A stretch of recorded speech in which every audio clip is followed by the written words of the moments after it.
ゲームじゃない感じに仕上げたいっていうような、ゲームなんですけど、ゲームやってたっていう感じよりもなんか違うものが残ってほしいなっていうような、感覚ですかね。僕ほら、例えばゲームっていろんなものがあるし、スポーツゲームもあれば、パズルみたいなのもあるしっていう、そういうものの、なんていう要素をもう何でもかんでも吸収しちゃうようなゲームなところがあるので、ゲームをしてるんだけれども、いろんなことの体験をしてって最後にその物語全部が集約し、一つ終わりを迎えるみたいな、そういうような遊びともつかないしゲームともつかないし、何だったんだろうこれは、なんかその疑似体験としてなんか面白いものを経験しちゃったなみたいな、そういう感覚で終われるものになってくれればいいなといつも思ってますね。だからゼルダは何でも吸収できるし、何をやってもゼルダとも言えるし、うまいことをやらないとゼルダと言ってもらえないみたいな変な側面もあるし、なんかね、変な不思議なゲームです。はい。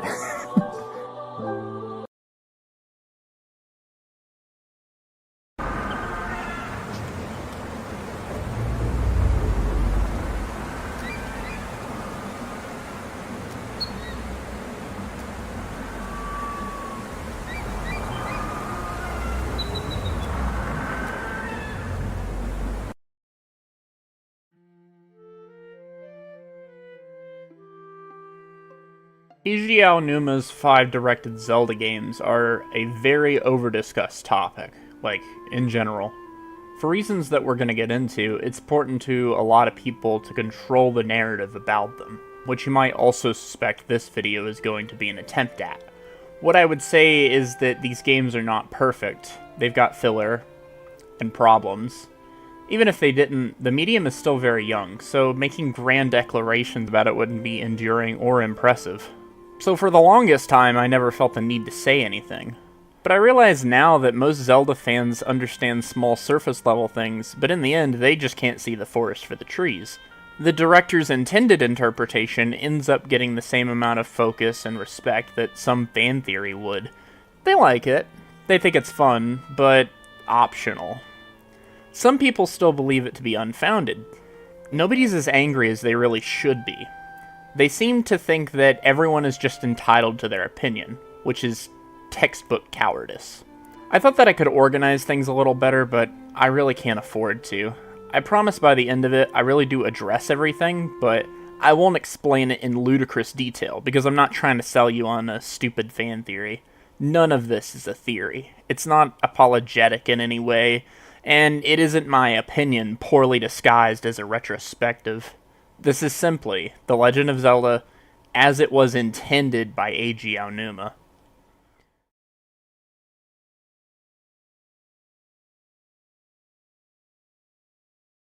Now, before I say anything about anything, I need to address all the common misconceptions that I possibly can.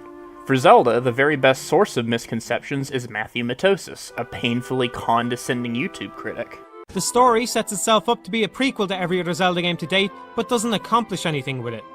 The most shocking revelation in the game is that Zelda is actually the reincarnated form of the goddess Hylia, a character who had never even been mentioned before until the intro to Skyward Sword. Starting with the basics, the very first Zelda timeline was published in this Famitsu article in 1991. Eiji Aonuma was hired in 1988, but wouldn't join the Zelda team until the absolute earliest, 1996. A Link to the Past is mostly Takashi Tezuka's game, but the game's manual was written by Koizumi, who would later go on to co-direct the 64 Zeldas and direct the first 3 3D Mario titles. So the timeline in this article is most likely by Koizumi. Okay, so you've got Zelda 3 at the top, and then it says the original Zelda makes her first appearance. And then it also says Link's ancestor, ? Then after that, it just says Nagai Nengetsu, I think, which is just like a long period of years and months. That's all it is. It's interesting here that Koizumi is saying A Link to the Past is a time jump prequel to Zelda 1. Aonuma must have really loved this idea, because when he was brought on, he repeated it. Twice. When we get into later the boundaries of Aonuma's creative control, this will be an important thing to go back over because it shows the line between what he inherited and how he retooled it to fit his purposes. In 2002, following the release of The Wind Waker, Aonuma would give this quote in a GamePro article. The GamePro article itself is lost to time from what I can tell, but it's been archived in this issue of Nintendo Power.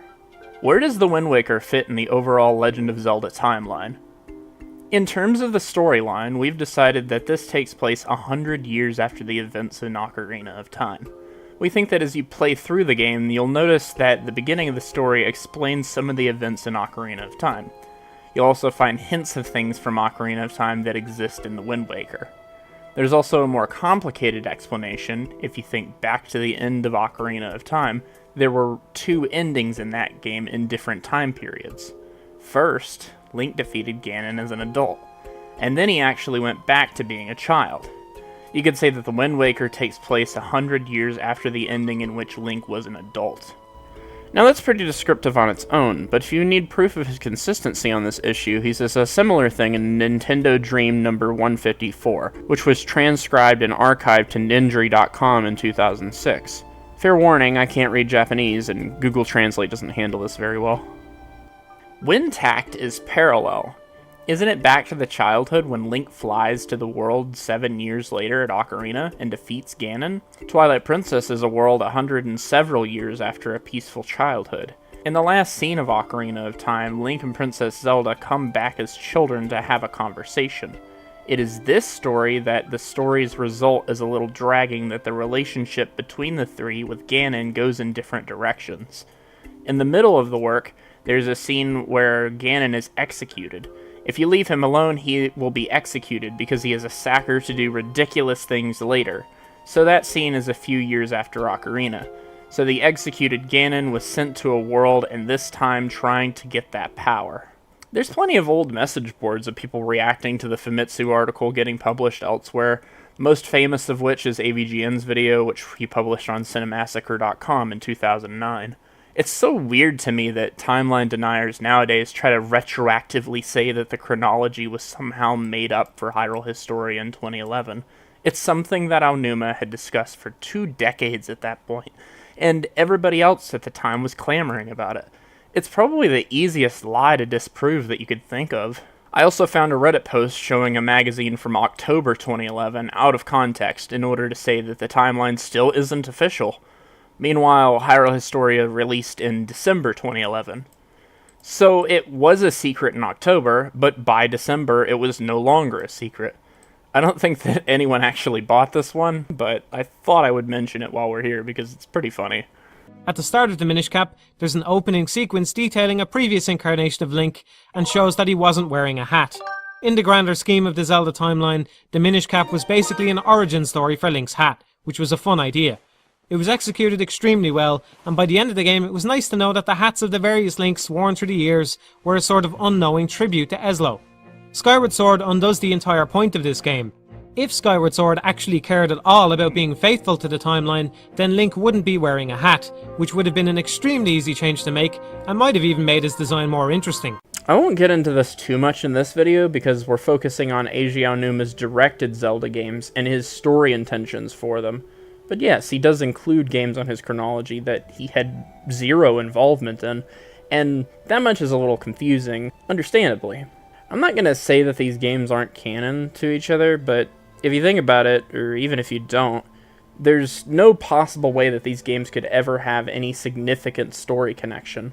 That's not what the timeline is about. The timeline is about how Wind Waker, Twilight Princess, and Skyward Sword all would connect to Ocarina and Majora. As Eiji Aonuma developed his story, these were the only parts that he was really concerned about.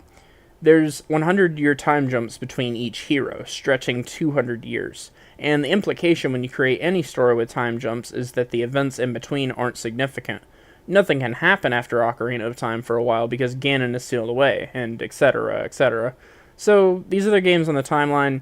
Again, I'm not saying they aren't canon, but they are superfluous, which is supported by the fact that nobody ever mentions the Minish or Vaati or any of that stuff. None of this is confusing as long as you have a basic comprehension of time travel and you don't poke holes in it like a contrarian.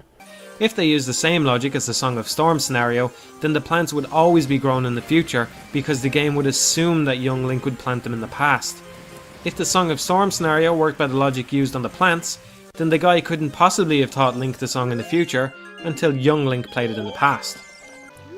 Basically, all of this is to say that the time travel in Ocarina of Time probably wasn't thought out to a huge degree, and the developers simply went with whatever they thought was a good idea for certain parts of the game. When you look at the Magic Beans and the Song of Storms, they're both good ideas and I like the way they play with the time travel. The problem is they're incompatible with each other. What Matthew really wants when he says that Minish Cap is a better prequel than Skyward Sword is for fans to be able to make creative changes to the story, and not the person directly responsible for that story. And well, that's problematic. The reveal that Tetra is Zelda is perhaps the least thought out moment in any Zelda story ever. As soon as she's revealed to be the princess, the King of Red Lion starts referring to her as Zelda for no reason. Presumably names in the Zelda universe work the same way they do in the real world. Presumably Tetra has been going by the name Tetra for as long as she's been alive. It's even left ambiguous about whether or not she knew about her heritage at all, so why then is she suddenly renamed Zelda as soon as she discovers her lineage? This alone might not seem so bad, maybe we could assume that her name was Zelda all along and Tetra just an alias, but her clothes are suddenly replaced and she seems to undergo a complete personality change. She's no longer a freewheeling, aggressive pirate, but suddenly seems to be a refined, caring princess. Even if we go out on a limb and assume that Zelda's personality somehow awakened inside of Tetra, then that's a pretty terrible fate in and of itself. It's as though Tetra was just a vessel to be overwritten. Does it not occur to Matthew that just because an event takes place later in the story, that doesn't necessarily mean that the storyteller came up with it later? I mean, think about it. Even if you don't know anything about Zelda, this information is obviously important to the ending of the game. He says that this moment isn't thought out, but he doesn't provide any evidence for that claim. Does he know who created the story? Can he provide evidence that they didn't think about it? Obviously not. He's just saying that to him, the scene doesn't feel like it was thought out. By definition, this can't be a shoehorn if that's what he always planned to do. I mean, it's made up, but everything's made up. So yeah, Tetra isn't real, Zelda isn't real. These are fictional stories. Again, what is this guy even talking about? The more likely answer is this is simply a shoehorned reference to Ocarina of Time, one of many that are in the Wind Waker for seemingly no reason at all. There's no time travel in the Wind Waker, Link has no connection to the previous one apart from his clothes, the game doesn't even take place in Hyrule, not as we know it anyway. Overall, the references to the Hero of Time and all that stuff feel pretty forced, and the Koroks and the Rito are the two worst examples. The idea of setting a game and was essentially a post-apocalyptic scenario of Hyrule is wonderful, but its attempts to continue on from Ocarina of Time seem incredibly half-assed and not very well thought out. It's pretty inappropriate to say that the races in Wind Waker need to have firmer connections to their Ocarina counterparts in order to be a fitting conclusion to the story. Their connections are loose on purpose. They had to endure the onslaught of a reawakened Ganon and then a giant flood. It's completely believable that they'd lose the majority of those ties. Actually, this is just a total misunderstanding of not only the plot, but also the themes and morals of the game. The point that Aonuma is trying to make with the Wind Waker, generally speaking, is that you should accept the past for what it is and build a better future. All the people, Hylians, Rito, Koroks, they've shed their connections to the old world, and now live in peace above the waves, just as the gods wanted. Ganon insists that this was a cop-out, and that the gods refused to save their people, but it's not true. They did what they could. Ganon's whole motivation in this game is to destroy the new world in wake of reviving the old one. He's trading all of his tomorrows for a single yesterday, and defending himself to the detriment of the rest of the world. And you don't need an art book recapping that information to understand it properly. It's explicitly told to you in dialogue. And again, none of this is a fan theory. It's just what's in the games. Going back to what I said earlier about extraneous titles, Matt even complains about Phantom Hourglass for this very reason. The ending to the game sees Hyrule washed away with the kids' future left in their own hands. We know now that the story continues on in two direct sequels to The Wind Waker, those being Phantom Hourglass and Spirit Tracks, but taken on its own, I think this would have made a fitting ending to the entire Zelda saga. Games could have still been set before The Wind Waker to allow the series to continue, and some are, but The Wind Waker itself would have made a nice conclusion to the series as a whole. Ganon, Hyrule and the Master Sword are all lost beneath the waves, and life moves on. It would have made for a nice ending. And he catches it here. But again, he's only applying this logic when it suits his opinion. It would almost be as incredibly stupid as the King of Hyrule passionately telling the children at the end of the Wind Waker that their new land won't be Hyrule, because he wanted the past washed away. And then, within a few years, they discover a new continent. Guess what they call it? Adding any kind of character depth or world building or some other literal element, you might take that as an improvement to the story, but actually it makes it less concise. Instead of it being about this emotional tug and pull about the morality of family versus future, you're erasing that and just boiling Hyrule down into any other fantasy world that you would use to escape your adult responsibilities. The point is instead to take these morals to heart and apply them to your adult life. Lorne Lanning, I think, is one of the first game developers to actually take himself seriously. In the 90s, he was forced to make a bunch of games out of contract, but now that he's gotten out of that contract, he's finally self-publishing, so he can take his time between releases. Most developers, like Eiji Aonuma for example, don't have that luxury, because the authority of an artist's influence on a work is considered a threat to the authority of a corporation who only sees art as an entertainment product. Which is especially pernicious in computer games, because the entire industry right now is centered around the idea that games are only escapist toys. When Lanning conceived Oddworld basically as a movie, he turned the idea into a video game for budgeting reasons. That's amazing. Let's make 5 movies. And I was like, no, we're going to make 5 games because 5 movies is going to cost at least $500 million. And who's going to give us that? Nobody. But we could get maybe $25 million to make 5 games at less than $5 million a piece. And she was like, oh, you suck. You're just like, I just have no interest in making games. I win awards and I make movies and I love films and games is just violence and it's this and that. I was like, games is a lot of things and it's going to be a lot more things and you don't really know. None of us can tell what it's going to be yet. But ride this with me for a second. This is what's going to happen. These systems are going to come in, it's going to change the medium, and you know what? The medium of games, they don't know how to do large productions yet. They don't know how to manage 150 people on a team, but we do. So we have that going for us. Executives don't expect as much out of game devs as they do movie directors, which afforded him a lot of leniency. Some would probably be offended by the idea that games could be treated as though they were low-budget movies, but this approach allowed him to pioneer, while also cheating his homework off of the movies that he really liked. I'm not going to say that presentation isn't important, because it is important, but as far as getting your foot in the door, most people will just take what they can get. The people who end up pushing the frontier of technologies, in the beginning they were just industrious storytellers who wanted to have their story told by whatever means necessary. Brought a whole nother level of depth of understanding to the environment. Yeah. You know, and which always inspired the work. And you asked, what's the creative process to the work? So the creative process for me really comes back to a problem to solve. If we can look at this world not in such a fearful way that everything I do every day isn't just driven to put food on the table and pay my mortgage, but is actually in the pursuit of something greater, some greater possibility. Then for me, that greater possibility was how do we unlock this crash course that we're on? And to me, that's eventually, I don't mean to sit here with philosophical positions and politics and stuff, but I'll steer you back to the brain, don't worry. okay. Don't worry. But to me, that was, we have all this tremendous inertia behind failing models. One would just be capitalism, right? So we'd say, how do we, I chose not to have kids, not because I didn't want kids, but because I didn't worry about the kids. I didn't want to worry about kids because I didn't think that we'd make it on the planet. And so we'd say, well, that's a problem. How might we solve that problem with whatever tools we as individuals have? And the only tool I felt like I had was really art, was visual arts. And so in the beginning, with visual arts, I was drawing and painting guys with axes and like the rest of them, and dragons and Lord of the Rings type of stuff. And it was really artists that unlocked my mind, when I started arriving in New York and getting around serious heavyweight intellectuals. They'd be like, well, that's really interesting, but where's the beef? What's behind this? What's your purpose? Why? Are you just masturbating and putting something up there because it's fun and you go, look what I could do, look at my talent? Or do you see problems with the world that you might use art to address in some way? The people who end up pushing the frontier of technologies, in the beginning they were just industrious storytellers who wanted to have their story told by whatever means necessary. They're just trying to get their point across, the story, of course, being the ultimate point.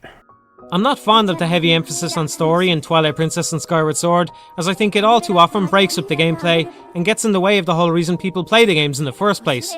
The story never really should be the draw, just a little something to urge the player on. Because when I talk at length about why the story in The Legend of Zelda is so important, I'm not talking out of my ass.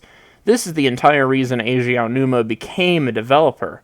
This is the entire reason most people become artists. It's the singular thing that they wanted to do. So yes, Zelda games exist as stories first, and games second, which, by the way, isn't a flaw, it's a strength. All the references to the Hero of Time and all that stuff feel pretty forced. Its attempts to continue on from Ocarina of Time seem incredibly half-assed and not very well thought out. Then that's a pretty terrible fate in and of itself. What Matt is really trying to say is that he believes that there's no way Aonuma could have possibly cared or kept track of all these things, but as I'm gonna show, Aonuma absolutely did keep track of the details. Speaking of details, let's look at another character who has his true identity revealed to him. This section of the game is where the Zant stuff finally goes off the rails. He had only been seen rarely before this point, but he was shown to be a restrained and creepy villain who managed to be pretty intimidating. Had they kept this up, he could have easily substituted as Ganon for the game's main villain. Zant's character is flushed down the drain in the space of a minute, and it turns out he's just another boss to defeat on the path to the real villain, Ganon. I don't think there was any point to establishing Zant as a villain at all if he was going to be replaced at the end of the game with Ganondorf. I'm not going to harp on it too much right now, but you should at the very least understand that all fictional characters are nothing more than metaphors, and they are, in fact, at the disposal of the larger story. Freewheeling, aggressive pirate, strained and creepy villain who... It's as though Tetra was just a vessel to be overwritten. Zant's character is flushed down the drain. This isn't a flaw, it's just how stories have been told for thousands of years. A fun, unique side character is never going to take precedent over the larger story. I'm going over many interview quotes later, of course, but you don't have to know the entire history of everything to understand that Eiji Aonuma is the originator for these story concepts. That much is self-evident if you simply read one or two interviews, because he's always the one that gives detailed and lengthy answers to story questions, talking about things he could only know if he was. Tetra allows Link to get on board the pirate ship, and by this point you've probably figured out that she's Zelda. In Ocarina of Time they pulled this trick as well, but it was far more unexpected because Sheik was so different from how you would imagine Zelda to be, and because they hadn't had a twist like that before. Nobody who played Ocarina was about to be fooled twice. It's not a big deal, but it begs the question of why they even bothered, or why they didn't try to do something a bit different.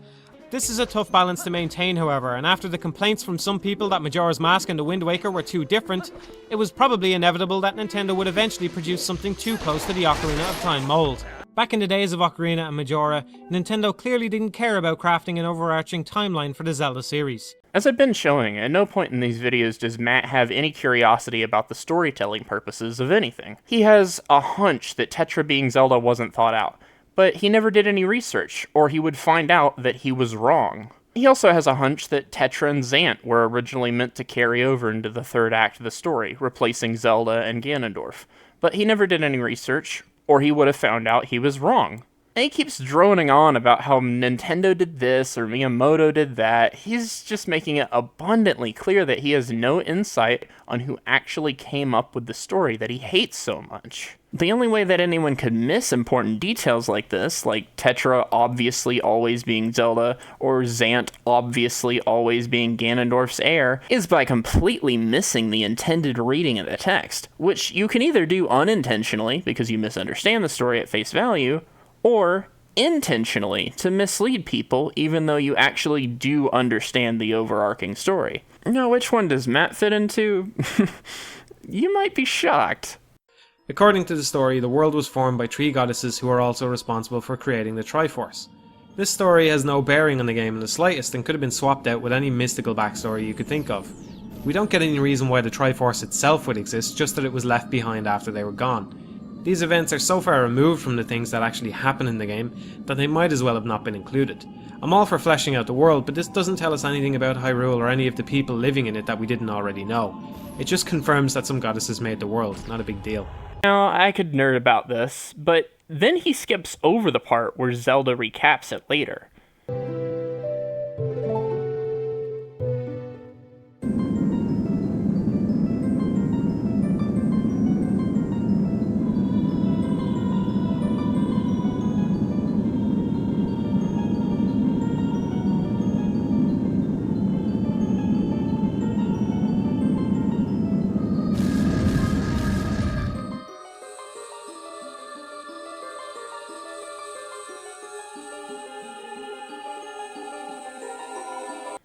And then when Ganon seizes the Sacred Realm, like they had been talking about the entire time, he says this.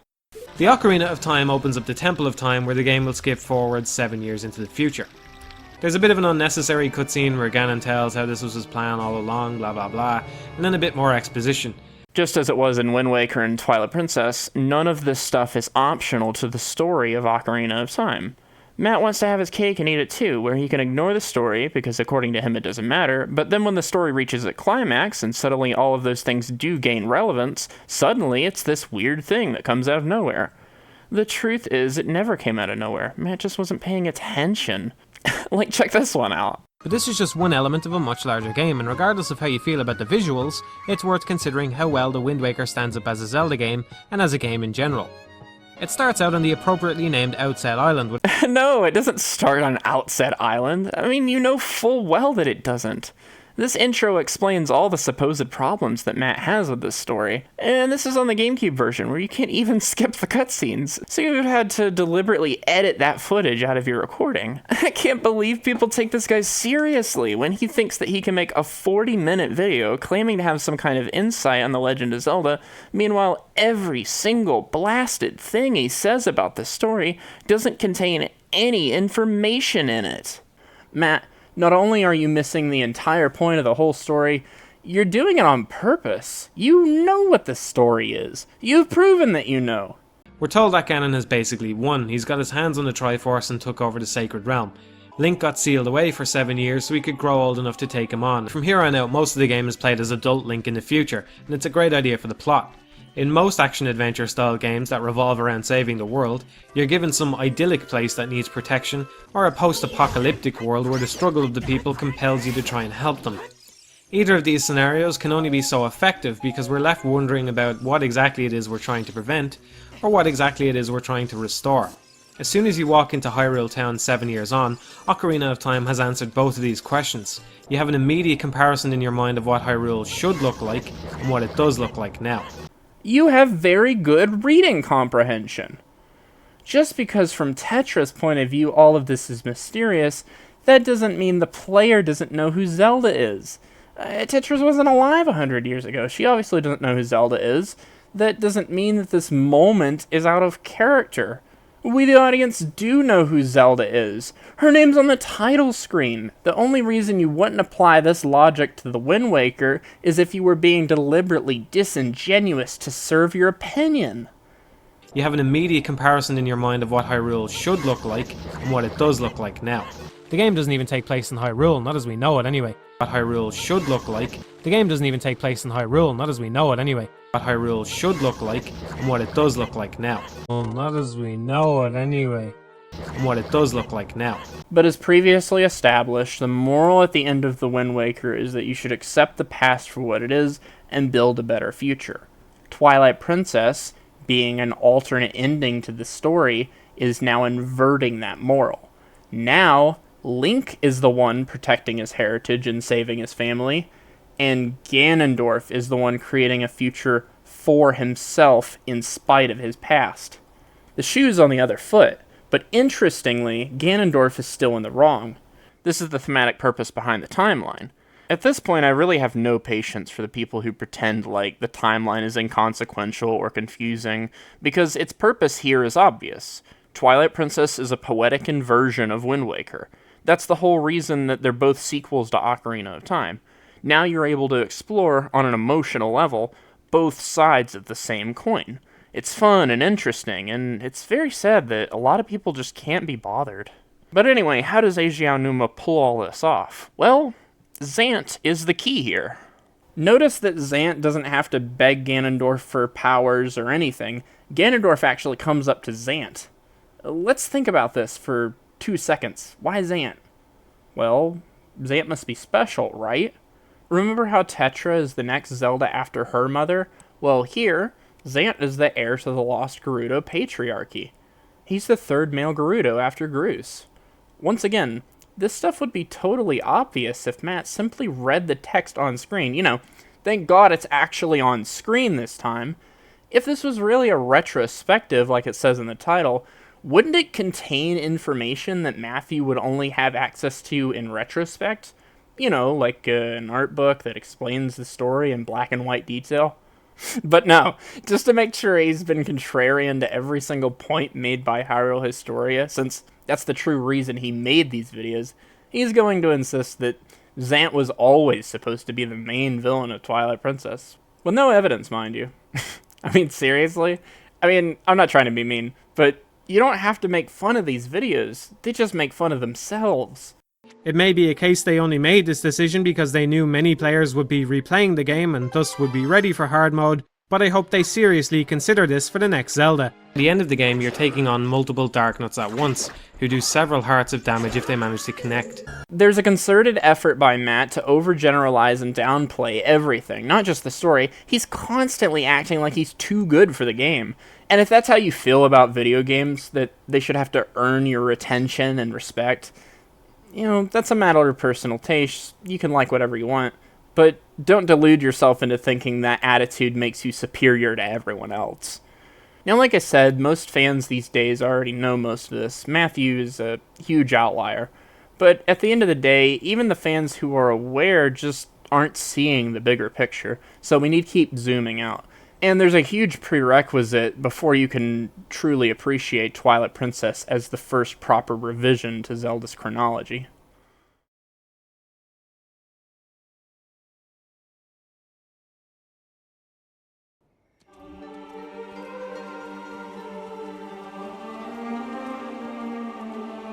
Oh man.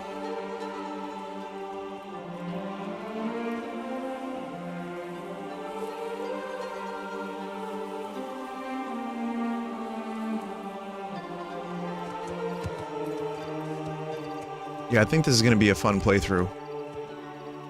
Anyone here never see this? Also, thank you for the host, Mike.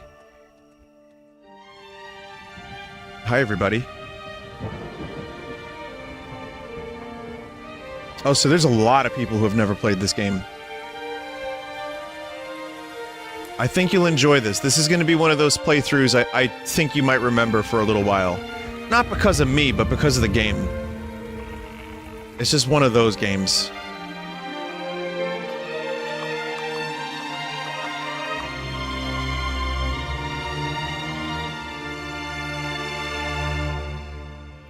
So, really nice look at the world. For anyone who's getting Legend of Zelda vibes, it's a pretty damn different game, aside from just a couple of visual similarities and sword.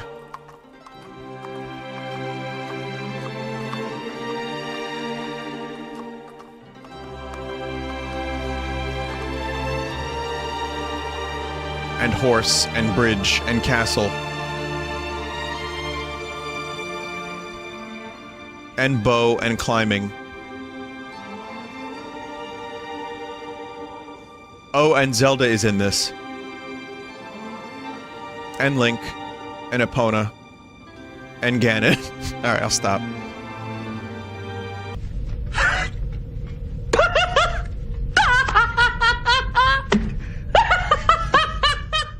Fumito Ueda is intentionally pulling from Eiji Aonuma in multiple important points in both Ico and in Shadow of the Colossus.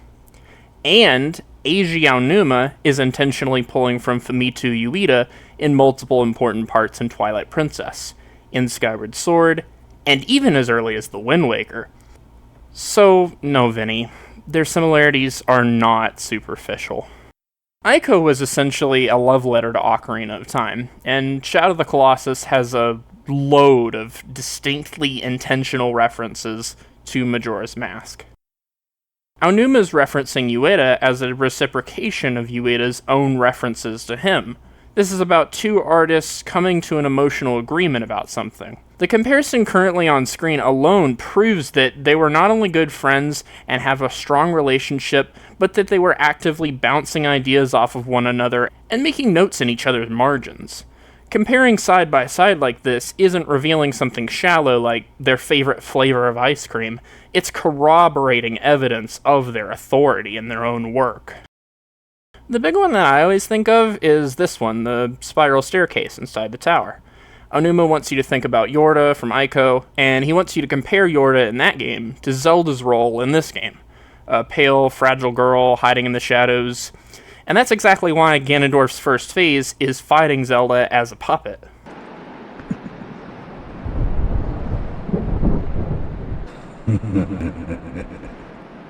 娘应给我一些，娘谁困着是속 희녀사시 이워콘사 이워두라이 르르도 레카킬로 이리옴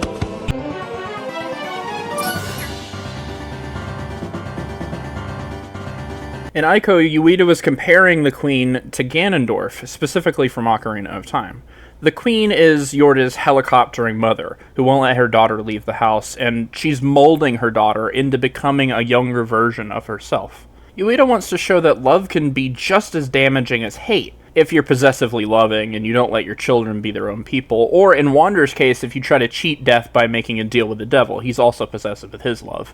Aonuma poetically agrees with these sentiments and has his parental figure in his game, The Wind Waker, be exclusively about that. Aonuma's talked about that several times, about how he made The Wind Waker for his son, and that Toon Link was meant to be an analog for his son. We're going to come back around to that later. These kinds of connections apply to the Twilight Princess too, but I'm talking about Wind Waker here because I think it's an easier and more obvious example, but really Twilight Princess is obvious too. Zelda fans are just incredibly dense. I mean, some of them have suggested, like, as a fan theory, maybe the Gerudo could have turned into the Twilight, but no, they haven't accepted that this is the intended interpretation. They haven't accepted that this is a fact. I mean, I know it's not everyone, but a lot of people, including Vinesauce, or Vinny, he's watching the pre-Lakebed Temple flashback and assumes that these interlopers are some new race of people that we've never heard of. I'm not joking, he actually takes the explanation for the series' largest retcon at face value. I don't remember any of that stuff. Okay. By extending the I don't remember any of this. They don't get that Midna's hair color is meant to be reflective of Twinrova. They don't get that Midna's dialogue before the fight reflects what Naboru tells you as a child. And they especially don't understand that Zant being a male Gerudo and wanting to reestablish the patriarchy is what all of this dialogue was always about. There is a pretty good video by Max Darrett where he talks about all the Gerudo's dark magic stuff, and how in both Zelda and in Ico, there's a focus of this dark transformation magic and body horror. But again, most of that is the bleeding edge of the fandom, and even he doesn't get into everything. But it bears repeating that none of this is a fan theory, and it's not inconsequential. It's the way that the director of both Ocarina of Time and Twilight Princess intended the audience to interpret their connected story, also known as canon. It's a fact. It is not a mystery. It's not even hidden. It's required for understanding the story properly.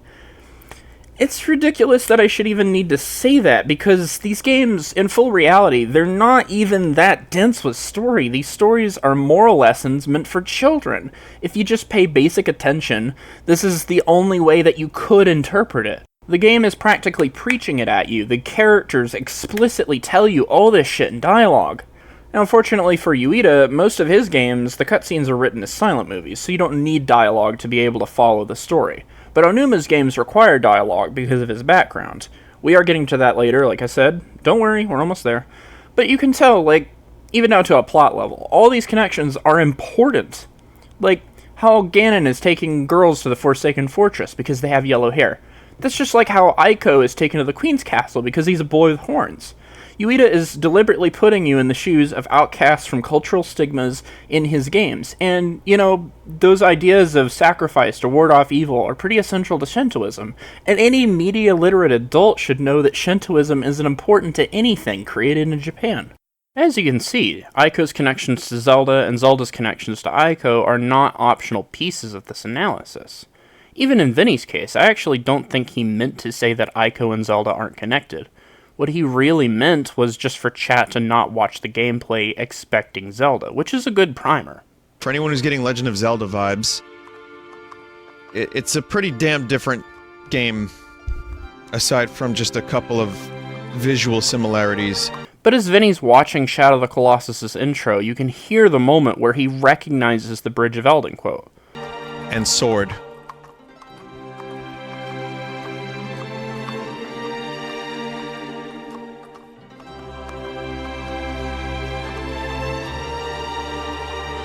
and horse and bridge and castle.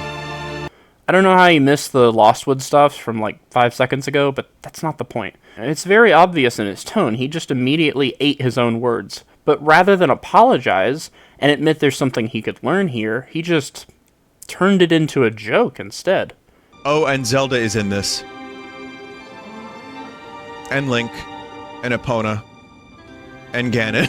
Alright, I'll stop. This was an opportunity, a moment where Vinny could have educated his audience on something he picked up on. Seriously. Shouldn't it matter that Vinny plays video games for a living? Like, if someone's gonna call this stuff out, shouldn't, of all people, that responsibility fall on someone like him? It's not like it's that hard to figure out. This doesn't just apply to Vinny.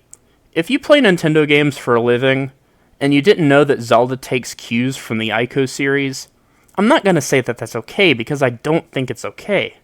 These ideas don't come from nowhere, and they're not meant to seem like they do. The only reason Nintendo fans don't know any of this stuff is because all their gaming experience exists in a bubble. I feel like right now in the early days of Switch, that's what you're seeing, is that there's people who have the Switch and are hungry for but games how many? to play. Well, how big is it? The How big audience? is the audience? Exactly. What is it? 2 million units? 2 million. yeah, is right, what 'cause that's what they wanted the to hit original by. launch Yeah, would have yeah. been. So let's take 2 million units. Yeah. Right now, do you ever sell in 10% of the installed base? Supposedly, Switch has a crazy attach rate with the Well, with that's because Zelda there's and then- so few available. One of the Yeah. highest IPs of all time, right? Nintendo first party will deliver IPs that the Nintendo audience is just frothing for, right? So they'll have the highest attach rate of any new console Yeah. with their own specific IPs, Zelda and Mario. No, really, who really by the end of the life of the Wii, who else was making money on the Wii aside from Nintendo? How many titles sold for the Wii that weren't Nintendo first party? Sure. Okay. So what happened? So they started basically evaporating third-party support, right? Then we get to Wii U. What happened? Same. No third parties, yeah. So there could be some advantages for some people, but overall it's going to add up to the same thing. Smaller portfolio on the library, period. At the end of the day, the catalog is going to be this when it could have been this. You would have thought that maybe if there's no games for sale on a network, if people have a hardware device, maybe they'd like to know that a game has become available. Yeah. So I was thinking that, in a silly me. Yeah. If you grew up with Nintendo, there's a good chance you never leave Nintendo, and more crucially, there's a good chance you never actually grow up. Instead of complaining that Skyward Sword was boring, what people at the time should have said is how bold it actually is. And no, I'm not saying that out of any bias whatsoever. This is one of the key things that holds video games back from being appreciated as narrative art, because all the art intellectuals think that video games are nothing more than toys, and all the gamers are apparently only interested in the toy-like qualities of the games they play. Credit where credit is due, when Vinny streams a Zelda game, he does play it correctly, slowing down and making sure to read all the NPC dialogue like signposts. Like a Twilight Princess. Shit, hang on. So despite being a viewer of channels like AVGN, Narrow, or Matthew Matosis, Vinny's been immune to all the big common misconceptions, which makes him an excellent example for this section. It goes like this. All right, there's 3 separate timelines that branch off of Ocarina of Time. So here's how it goes.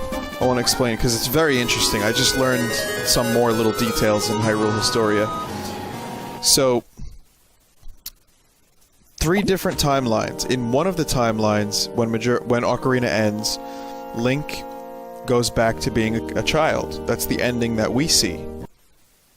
Zelda tells the king, they find out that, Ganondorf was a cunt, and they decide to get rid of him. Many years down the road, they execute him. That's in Twilight Princess. But here's what happened to Link. Link wandered off into the forest without a fairy. And, Navi didn't get lost. Navi flies away. At the end of Ocarina of Time, Navi just flies away. And in the beginning of Majora, you see that Link is looking for a friend. And he's obviously in the woods. And it's highly speculated that say if Majora did happen, let's just say it did, if it was real, if there really was a parallel universe that Link went to and returned from, well, that Link was forever forgotten. No one knew about the Hero of Time. No one celebrated the Hero of Time in this particular timeline. Just to further add to that, in Hyrule Historia, it's directly stated that the Link, the Hero of Time, was never to be seen or heard from again after Majora's Mask. And his regret over that, as it states in Hyrule Historia, allowed him to be the swordsman whose sole purpose was to teach the new Link of Twilight Princess the moves that he knew as a way to pass down his thing, his legacy. So the hero is successful, and the adult era, Ganondorf is revived, Hyrule is sealed and flooded. Because the hero wasn't even around, I don't think. I have to read into that a little bit more. I haven't gotten to the Wind Waker section yet. I know it's a little bit to wrap your head around, but it is exceedingly interesting. So, isn't this stuff really interesting? Like, I love this stuff, the theories. And it seems like Majora was the deepest and had the most psychological stuff going on there. So, and there you go. Tingle is a representation of Link. Tingle is a mutation of Link. Because he's a 40-year-old man dressed as a fairy. Which again is representative of the... When I watched this in 2015, I was enthralled. I had a lot of fun revisiting Zelda with Vinny's Wii U streams, and then playing them on my own. At the age of 14, I hadn't played Skyward Sword yet, and I hadn't read Hyrule Historia, but I did watch Vinesauce, and that was my introduction to all this. I'm gonna criticize a popular streamer, but know that I do so with peace and love. I really don't think that Vinny is stupid, although he can be impatient sometimes. You can see here that when he applies himself, he's actually an enormous asset to media literacy. I'm also not the first person to ever complain about his reactionary approach to really just any game outside of Zelda that tries to be story-driven. It's not irrelevant either. There's a large example that I'm going to get into soon, but first, I just want to fully concede something. Yes, this is about loyalty and authority, and I'm going to address that directly before I talk about said example. Just because fiction isn't real, that doesn't mean that it's a lie or that it doesn't mean anything. In the end, art is what you make it out to be. If you're not receptive to it, you won't understand. If you laugh at it like it's a joke, then that's all you're allowing it to be for you. That's your choice. So to understand something from the perspective of the person who created it, you do have to drink the Kool-Aid. At least a little bit. But I think this is such a sticking point for a lot of gamers, not just Vinny. They've latched on to this false idea of player autonomy and quote-unquote freedom.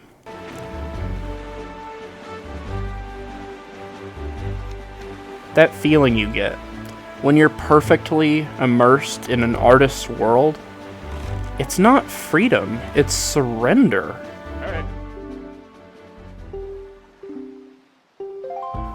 There's only one correct way to play a video game, and when you do, you feel free. You feel like your actions are your own. And that feeling is, in fact, important.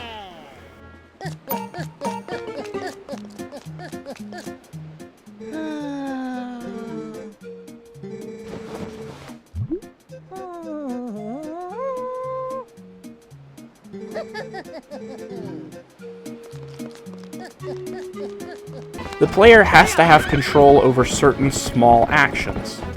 It's something unique to the medium of games. Only in a game are you able to fully and completely immerse the audience in the role of your protagonist. But that really isn't a goal in and of itself, it's just a means to an end. Video games are curated experiences.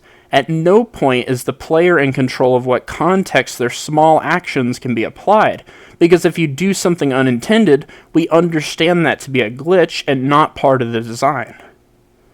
Instead, the artist is in control of the context, which is why level design is crucial. It dictates the entire grammar of how games talk to you.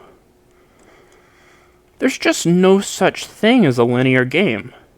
Terms like gameplay first and open world are not genres. They're marketing buzzwords, and they always have been. If you're somebody who truly enjoys open world level design, I have to stress that you aren't being entertained by an artist's imagination. You're just caught up in your own. Gamers today have this assumption that storytelling is somehow foreign or isolated from gameplay. It's an assumption you can't square with reality, though. If you actually read the interviews of Eiji Aonuma, Lorne Lanning, Hideo Kojima, you learn that they were all involved in their games intimately and as a whole. There's no notion that gameplay and story are separated in their development process in any way. And more than that, it should be commonly understood that when you're an artist, you have an idea, and you design around that idea. All of your designs are influenced by your idea. Most of the effort on the part of the artist is to continually bring their designs back to their core idea. It's not really as strange or as convoluted as it's made out to be. It's just standard practice. The standards weren't always this way, of course, but for the game developers that I keep mentioning, they all got their start in game development in the PS2 era, after games went 3D, and was the moment that video games finally stopped being only for nerds. If you want to know exactly why games weren't seen as much before the 90s, Lorne Lanning was there. He can tell you why. What was also on the horizon was Sony PlayStation. So Sony was saying, we're going to get into the game business. And that was kind of out there a couple years before the PlayStation launch, at least. And that's when I thought, this is really going to get interesting, because for the first time, we're going to have a real, true entertainment company get into the game business as a player, and not just a toy company. And that's how I saw Sega and Nintendo, was toy companies. And I don't mean that in any derogatory or condescending way. I just meant they saw their market, and they didn't believe in things like sequels. Check this out, right? So we're going around and talking to game publishers and stuff, and I'm trying to tell them how we're going to build a series, and we're going to, because I'm just following, like, what does X-Files do? What did Disney do? What did the sequels? This is all Hollywood's about. In games, they were thinking, and this is in 1993, 94, 95, they're going, there's no money in sequels. The sequel only sells at best half as much as the original hit, so we don't really bank on it. And I saw that, I was like, there's one of our moments. There's one of my George Lucas, Walt Disney moments. They don't believe in sequels, which means they don't believe in brand, which means they still thinking about it like it's the toy industry.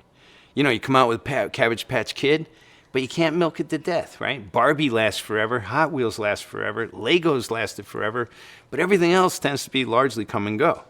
So the toy industry thought more in this way of, you come up with a toy, if it can be a hit, you ride it, you milk that cow for all it's worth, and then you got to come up with a new one.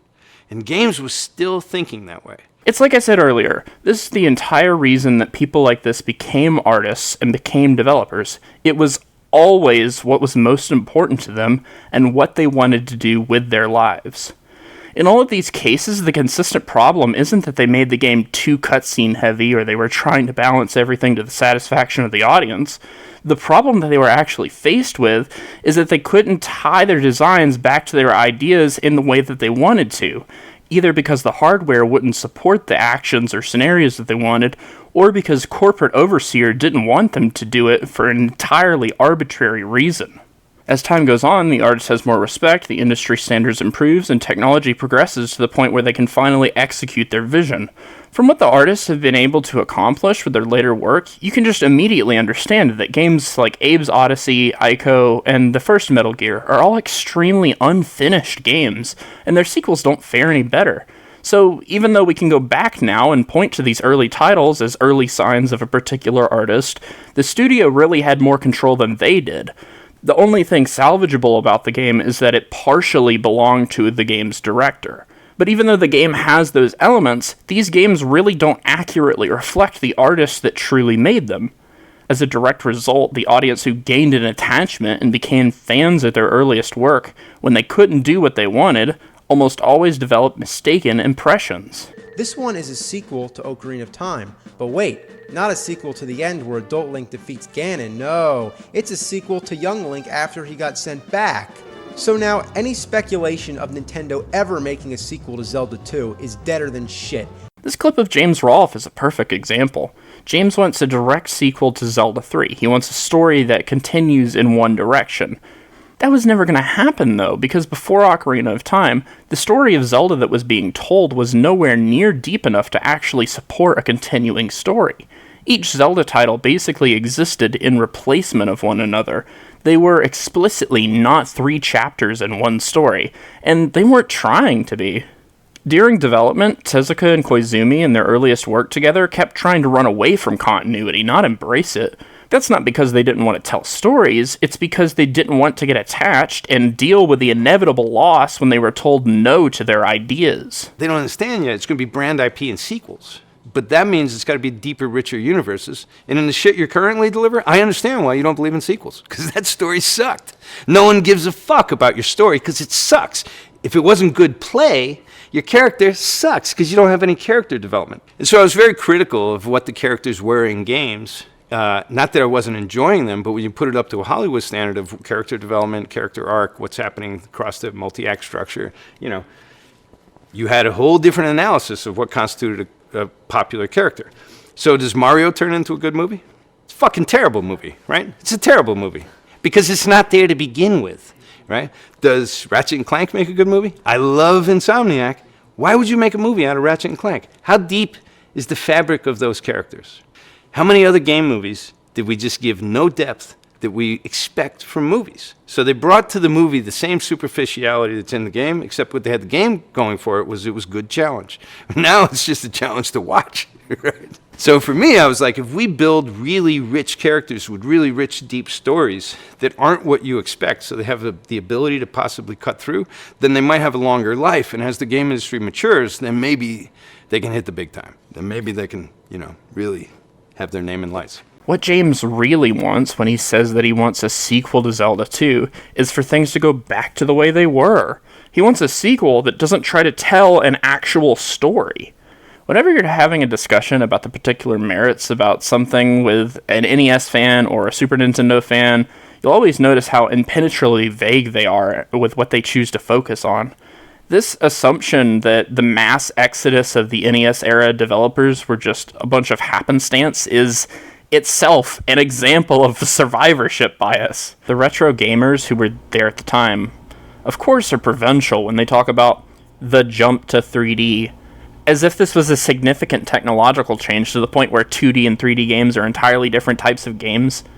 The reality is, their reactions don't hinge on whether or not these things were always there, or if they were consequentially important. What these types of audiences aren't willing to admit is that they're automatically hostile to the mere concept of there being an overarching story in the first place. I'm glad that Zelda, Ganon and Hyrule are all absent from Majora's Mask, because after Ocarina of Time, there was no need to revisit Hyrule and no story to be told there. Any direct sequel would need to be told somewhere else in order not to weaken the impact of the events in Ocarina. That's obviously not true. So what's really going on?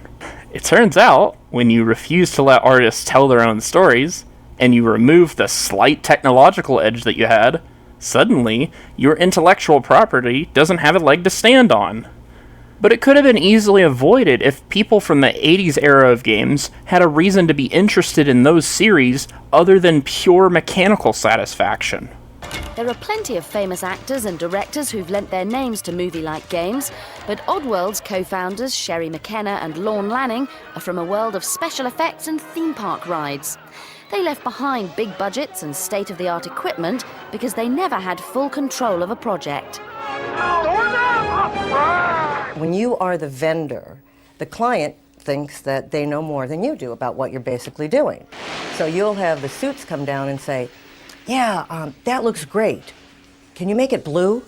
And so basically, my whole career has been spent listening to other folks tell me how to do what I'm supposed to be an expert at doing. Lorne Lanning is an exception in the scenario, not in the fact that he's dealing with these problems, but in the fact that he's allowed to talk about them. Eiji Aonuma and Hideo Kojima would have had to keep their mouths shut, or it would have cost them their jobs. most of the development community, not the game buyers, but the development community said 3D is what's going to make better gameplay. Well, they're wrong. You know, and game players today know that they're wrong because they've got 100 games on a shelf that aren't as good as many of the games they used to play in 2D. 3D is not that important right now. Eventually we'll go 3D, but right now what's important is making better gameplay, and that's where so many people have missed it entirely. The authority of an artist's influence on a work is considered a threat to the authority of a corporation whose only goal is to make the most amount of money by pleasing the most amount of fans possible. We very trivially know this because it's true in every single industry. And someone sent in that one about too many Chinese cooks spoil the broth. Why is that's I don't know who slipped the word Chinese in there, but I heard it as too many cooks. Well, it was just all sort of Chinese proverbs and that. One of my favourite on the same subject is a camel is a horse designed by committee. And if you wanted to design a horse and you had that vision, but you let 12 people in the room have their say, it wouldn't come out as you wanted it to do, and it wouldn't be as good. A vision is more perfect than committee, because everyone having their say, it becomes anodyne, it becomes compromised. Whereas the best things you can do is have an idea and have a vision and auteur that. Rick, can I just say now, I can tell from his look that he's thinking, which committee designed the camel? This is something that I shouldn't even have to prove, but gamers today still tie themselves into knots trying to take control of someone else's artwork.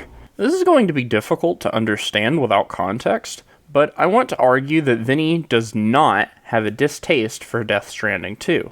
Because first of all, he says as much in Part 3. Glad you're still enjoying playing this. Yeah, it's fun. It's fun. Once again, you may post your kappas, but I'm not going to guarantee I'm going to come back to this just because that makes it a little easier for me to make decisions. I just don't want to get people's hopes up that, like, oh, Vinny's definitely going to play more of this. Maybe. I'm enjoying it, clearly. I haven't been able to put it down the past 3 hours, but I don't know with all the other stuff I'm streaming if this is something I want to stream. And again, even if I am enjoying it, I also don't know how entertaining this is for, like, everyone that watches the streams.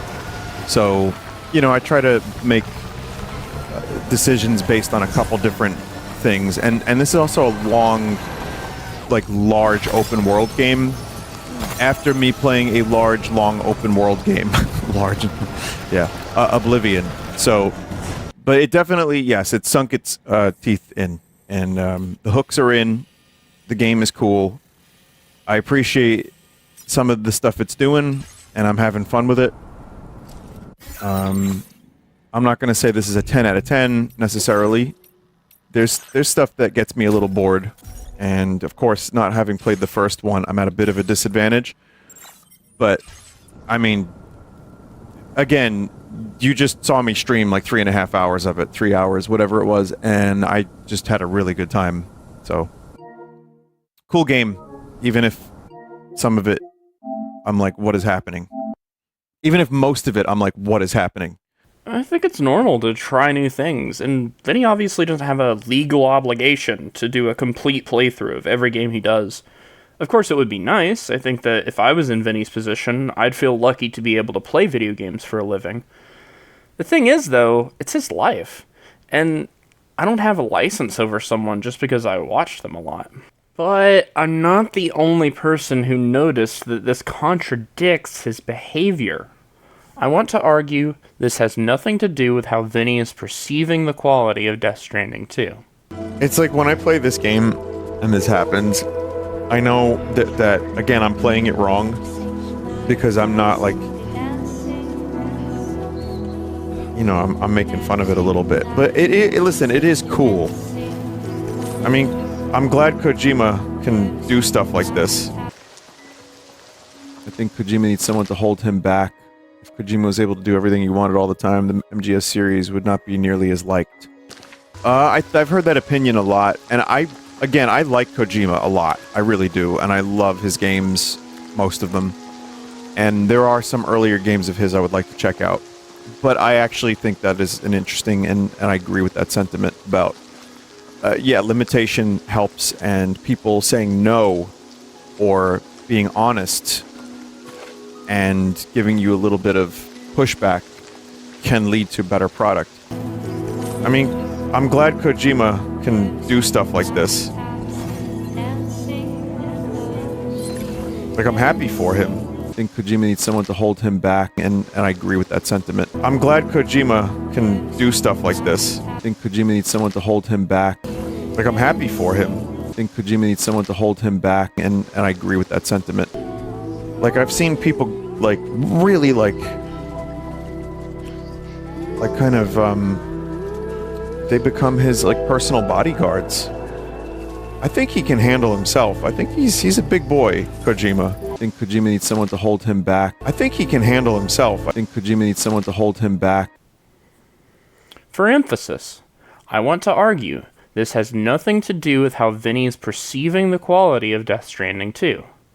Instead, Vinny is using criticism to shield himself emotionally. Which again is probably difficult to understand without context. You wouldn't be able to play Armchair Psychologist without watching an unhealthy amount of Vinesauce. Do you have any advice for an unemployed person struggling? OnlyFans? No, I don't have any. If you want a real answer, I was trying to think of a real answer, and that's the only one that came to mind.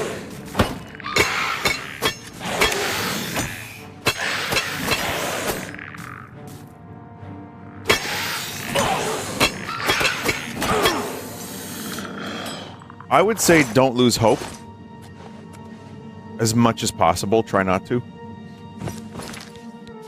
But I don't know what the job market is like in 2025 compared to 2007 when I was out of college. But I applied to fucking everything. And eventually, oh, finally some light armor that doesn't look like... I've explained this story a bunch. But yeah, I didn't expect streaming to become anything. There is no money in streaming. Streaming was nothing. It was just like a hobby. So, you know, if you hang in there, I didn't know what I wanted to do, genuinely. We talked about the potential for teaching. Even that, I don't think I would have been good at that. Could have gotten a job tightening up the graphics on level 3. I mean, I did want to work in games somehow. It just seemed unattainable, and I didn't know... I didn't know what I could do, because I'm not, like... As you've learned, I'm the ideas guy. I don't know if they have, like, degrees for ideas guys.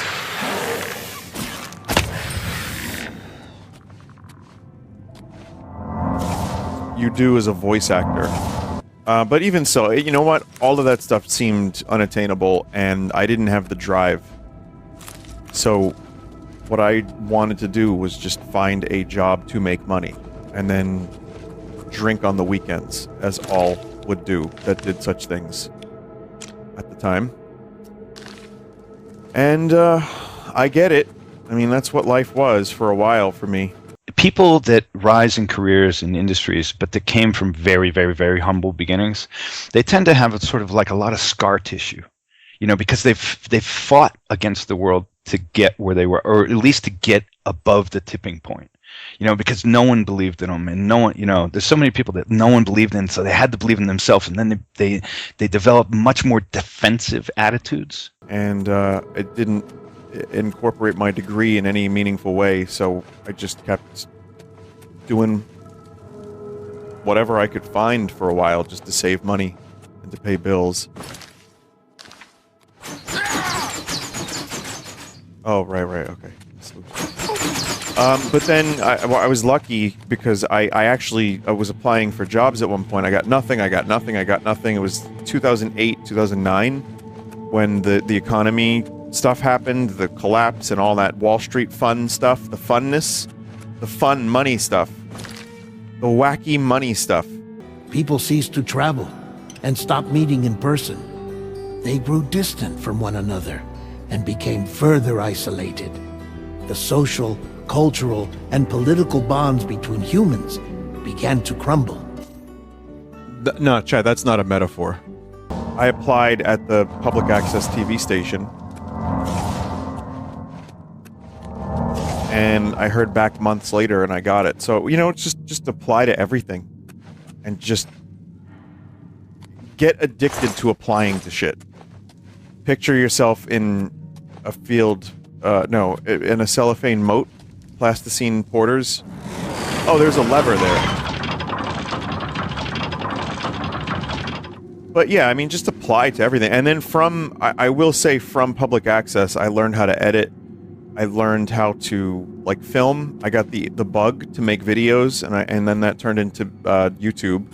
And then me dropping pudding on a piece of paper. And nothing in between, and here I am now. I'd recommend finishing it off with visiting Apple Watch. We'll have to do that next time. All right. It's bingo time. There's so many people that no one believed in, so they had to believe in themselves, and then they developed much more defensive attitudes. And this was a handicap of mine earlier, is that although I was going for the world, I had no idea how sort of defensive and protective my attitudes were around my ideas or my craft. And that took a long time to figure out that many times the biggest obstacle is you. Yeah. And the limitations you're setting on yourself, you're setting them your own, and you're convinced that the rest of the world has frameworked you this way. All right.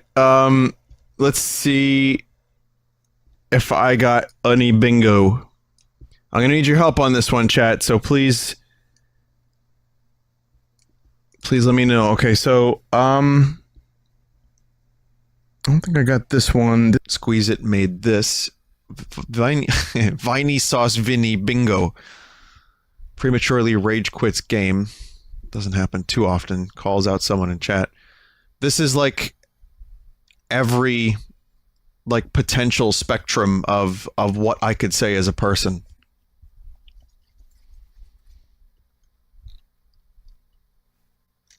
So let me call out you. So you can get I2. Let's get I2 going. And I'll say, let me hear about your stuff. What things do you say often? This didn't happen. The appropriate text and conversation probably didn't happen. That didn't happen. That didn't happen. That didn't happen. I don't think this happened either. That certainly happened. Or are you like R9K mode all the time? I wonder. Oh, I won. Sorry. Oh yeah. Fuck. Cool. Bab. Star Trek was good, but it wasn't Blade Runner.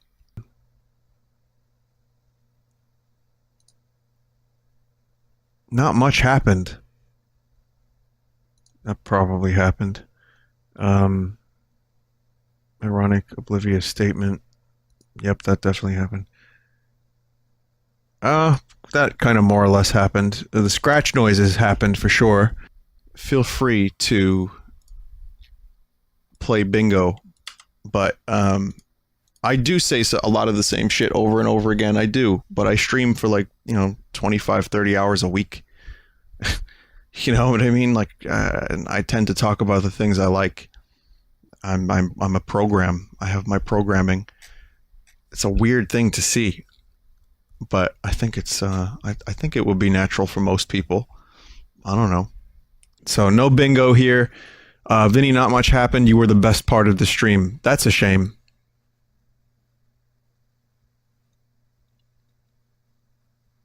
Blade Runner. All right, so anyway, I hope you guys enjoyed Scrum plus Bingo. Feel free to play bingo, but I do say a lot of the same shit over and over again. I do, but I stream for 25, 30 hours a week. You know what I mean? And I tend to talk about the things I like. I'm a program. I have my programming. It's a weird thing to see, but I think it's I think it would be natural for most people. I don't know. Vinny is using criticism to shield himself emotionally. Which again is probably difficult to understand without context. You wouldn't be able to play Armchair Psychologist without watching an unhealthy amount of Vinesauce. This is rather pertinent when you consider the story of Death Stranding 2. No, not the plot, the story. It's about the existential aspects of being a father, bringing another life into the world. And you, of all people, must know that humanity can never truly escape extinction. My cousin used to scare me when I was younger. He said the sun was going to burn out. I was like, no. No. He's like, yeah, no, it's going to happen. There's nothing we could do about it. I'm like, no. And it's like, you know, what am I going to do? Like, go to my parents and be like, you told me the sun's going to burn out. And what are they going to do? Lie to me? Like, it is. Just got to play some video games, you know? I would get upset. I would get like... I was a weird kid because I would get like existential dread early. I saw the movie Independence Day and I got like depressed and anxious for like months because I thought, well, this is just going to happen and there's nothing we can do about it. Thank you for entertaining me on my boring Saturday nights. These hot messes keep me going. Well, they're fun. I don't always want to go out. You know, like I used to go out on the weekends more and...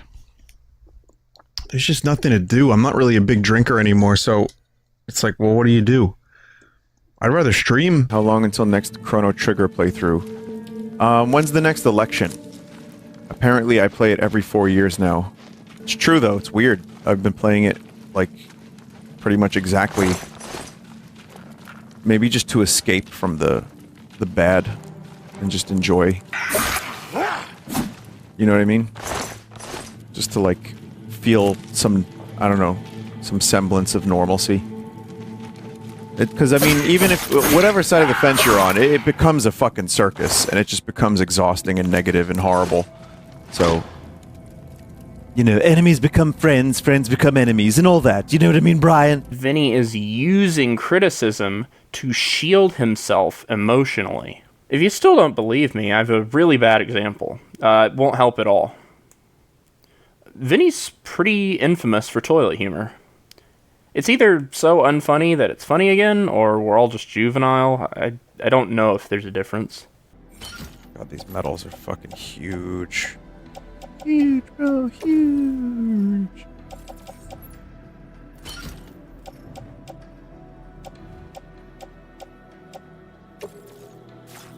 Cock is huge. I am now aware that there are probably many chat members that are unaware of the cock is huge meme. And I'd like to say that it's very funny. It's very funny.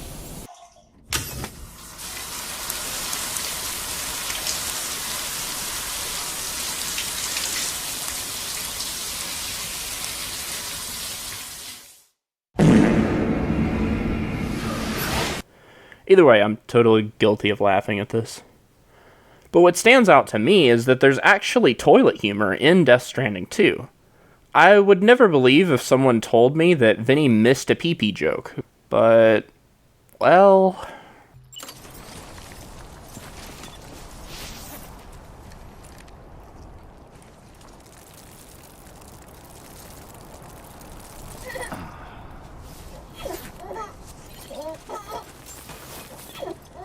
They be laughing? And you know, when I saw this, it kept me awake at night, thinking that Vinny might never understand Kojima's poetic genius here of a baby laughing when you pee. So I really had to include this in the video. But seriously, it's like this with everything. He just doesn't let himself absorb, anything that happens in this game. He has to react to it as soon as it happens. And then he actually reads chat. I mean, this is Vinny Vinesauce, the guy who won't even read donation messages, but he's looking over his shoulder for someone to disagree with his video game opinions? Like, what? Then you notice something interesting. When Vinny's not trying to convince everyone that he doesn't understand the story, he's busy talking about his legacy and whether or not people take him seriously.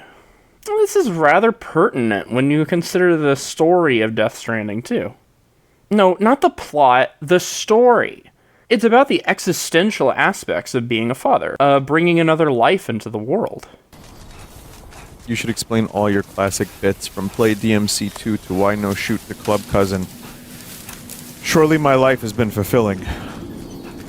As a non-professional gamer, I'm gonna go ahead and say this level might be slightly outside of my my skill zone. You are literally a professional gamer. By whose metric? I go bing bing wahoo. You are the definition of a professional gamer. Well, we need another word for it then. I'm not a skillful professional gamer. Look, I'm in the trash. Vinny, I just watched a clip of you doing a Taz slide in Mario 64. Chad hates me tonight, huh? Let me just say this. Yum. After 10 years, this is my legacy, isn't it?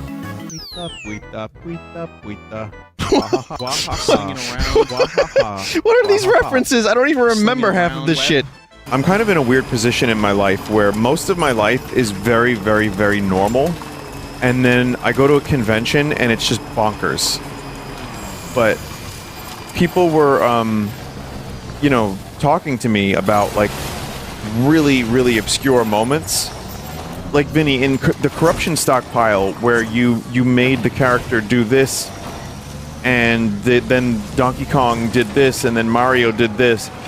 How'd you do that? And what was going through your mind when you saw that? Usually, I just don't remember. And though, like, people now ask about the music a little bit more too, and they're like, Vinny, what was the recording like of this thing? And I'm like, I don't remember. Sometimes I do a little bit. Sometimes I don't. All right. I cannot do this slide without a lot of time and patience, and I don't know if I have those. I'm sorry, chat. I'm just not a good gamer. I'm a professional. Thank you. It is a little difficult, actually, I say, as a pro gamer. Chad admitted one time I was a pro gamer. They said it. They're like, well, you do play video games for a living, right? So you're a pro gamer. I'm like, thank you, chat. That's very nice of you. That's the best compliment I've ever received. I'm a professional, pro gamer. Nobody said that. Not only did people say that, but I have it in my memory. I can't believe he's still thinking about that moment. Yeah, that's the only way I can get to sleep at night, is if I remember the moment that the chat member called me a pro gamer. You're a situationally pro gamer. Even that I'll take, so that's a nice thing to hear. Wait until you see the compilation of Vinny being a god gamer. That's gonna be a fun compilation. 2-minute compilation. Hey! And that took a long time to figure out that many times the biggest obstacle is you. Yeah. And the limitations you're setting on yourself, you're setting them your own, and you're convinced that the rest of the world has frameworked you this way. Yeah, that's the only way I can get to sleep at night, is if I remember the moment that the chat member called me a pro gamer. You should explain all your classic bits from Play DMC2 to Why No Shoot the Club Cousin. Surely my life has been fulfilling.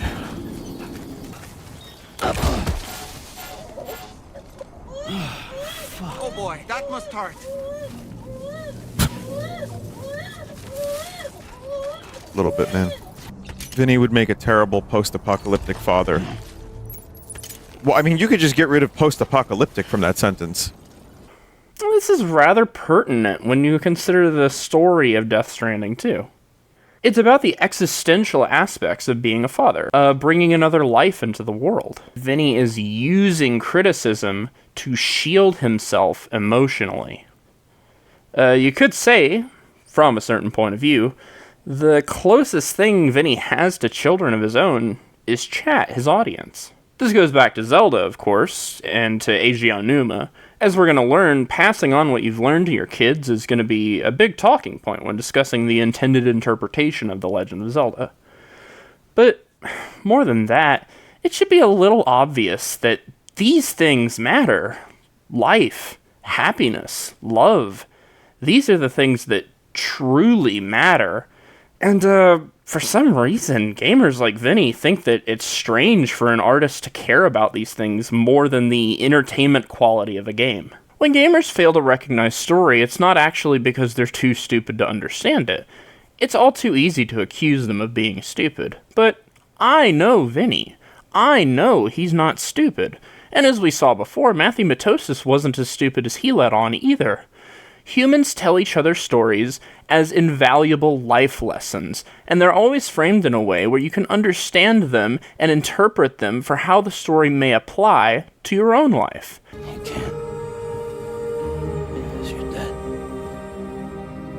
Oh. Search for Lou. Oh wait, is baby... But baby is dead. Oh, maybe he's just not okay. To be fair, I don't think I would be either, so that's okay. I'll give him a pass. I still don't understand why the child is, like, dead alive. Which, it's fine. I don't need to know. I'm just saying. It's fine. Whatever. Okay, kiddo, let's go. Is it alive?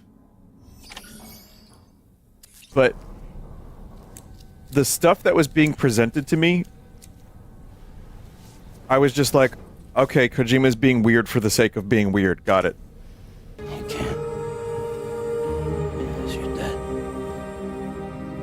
Oh. Search for Lou. Oh wait, is baby... But baby is dead. Oh, maybe he's just not okay.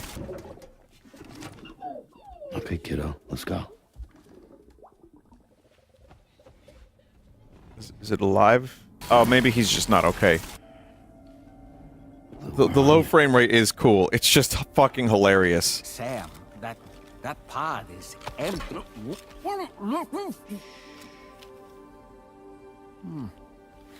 Oh. You know, no one should have to suffer such loss. Oh wait, is baby... But baby is dead. Oh, maybe he's just not okay. I still don't understand why the child is, like, dead alive. Oh, maybe he's just not okay. Gamers are capable of doing this. Again, we are not stupid people, but they just don't want to admit it to themselves.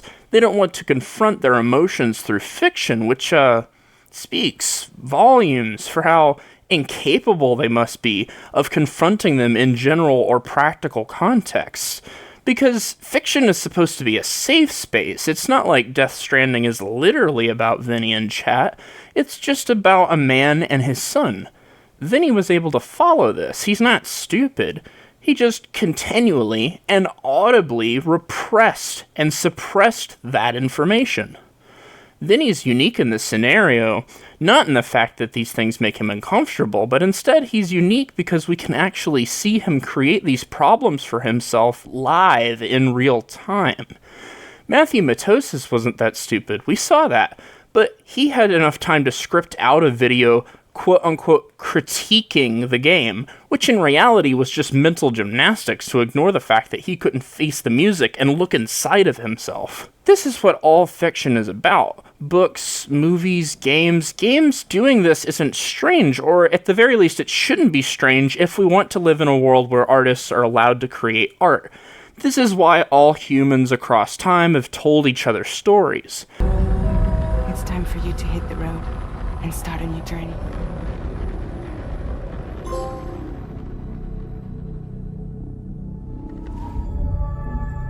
Wow, episode 2 is short. Super convenient. Gotta get that hay bale.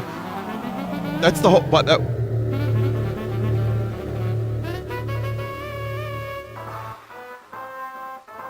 Good chapter. And as long as gamers remain dependent on toys that help keep them emotionally incapable, and as long as they throw tantrums every time a game asks them to be an adult, we're just not gonna get anywhere.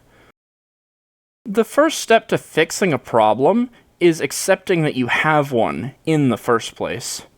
And I really don't know if Vinny will actually metabolize this as his own failing, and not the game's. In the end, not only is the Zelda timeline not a fan theory, not retroactive, and not only is the story not inconsequential, isolated, or foreign, it is genuinely everything. And that's the only proper way to understand the real world, is by accepting that when someone has an idea they're putting forth, you're either there to accept it or reject it entirely. By only metabolizing a fraction of what's being put in front of you, what gamers have to realize, if they're actually going to make an impact beyond their own pleasure, is that it's actually worse to only metabolize a fraction of it than if you would have never engaged with it whatsoever. It was really artists that unlocked my mind, when I started arriving in New York and getting around serious heavyweight intellectuals. They'd be like, well, that's really interesting, but where's the beef? What's behind this? What's your purpose? Why? Are you just masturbating and putting something up there because it's fun and you go, look what I could do, look at my talent? Or do you see problems with the world that you might use art to address in some way? The Legend of Zelda games that Eiji Aonuma directed aren't the pinnacle of game design. The only reason that we haven't done better than that is because we refuse to hold ourselves accountable to the standards that they put in place, and not because they're great games, even though they absolutely are.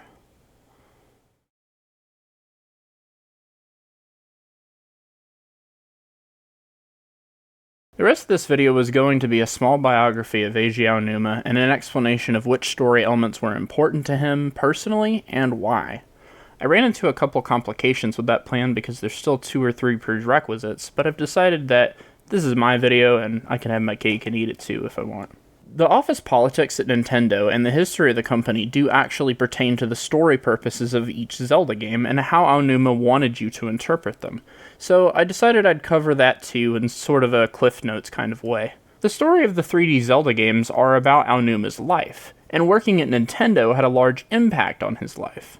In a lot of cases, the struggle of certain characters is actually just Aonuma projecting his own struggles from his career. These earlier Nintendo games are going to be a footnote in this video, because obviously our subject is only tangentially involved with it. That doesn't mean that all of these games are not interesting in their own right. I did a little bit more research for this section that ended up being necessary, because what I realized is that I am going to separately make the argument that a lot of them are not interesting in their own right. To make a long story short, the real, actual argument is whether or not the video games are art now, because it's very trivial to prove that in the past, video games were not trying to be art by any stretch of the imagination. And I'm not going to entertain any more pearl clutching from the fans in this section, because I already did that for an hour and a half. I'm not sorry for anything I say in this section. Every medium has gone through a period where they were accessible only to the rich and patented by companies to squeeze as much cash out of the customer as possible. As we're gonna see, this is what retro games are actually indicative of. I'm still going to discuss Miyamoto and Tezuka as artists, because they are artists, but it's important to distinguish the difference between something that contains art and something that is art in and of itself.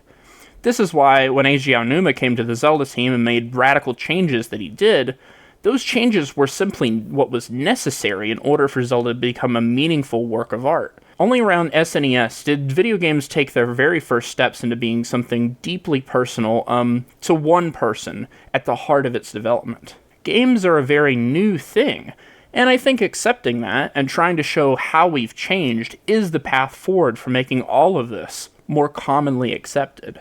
My sources will all be on screen as I'm talking. Actually, a lot of this is pretty easy to find. I think the reason you don't really hear most of this, though, is because Nintendo fans haven't really scratched the surface of it.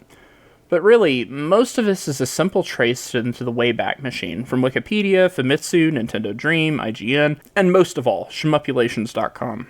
While we're on the topic of my sources, my primary source will be this ebook by Ishan Sariv, which itself is a compilation of all his thankless work on the Zelda fandom wiki.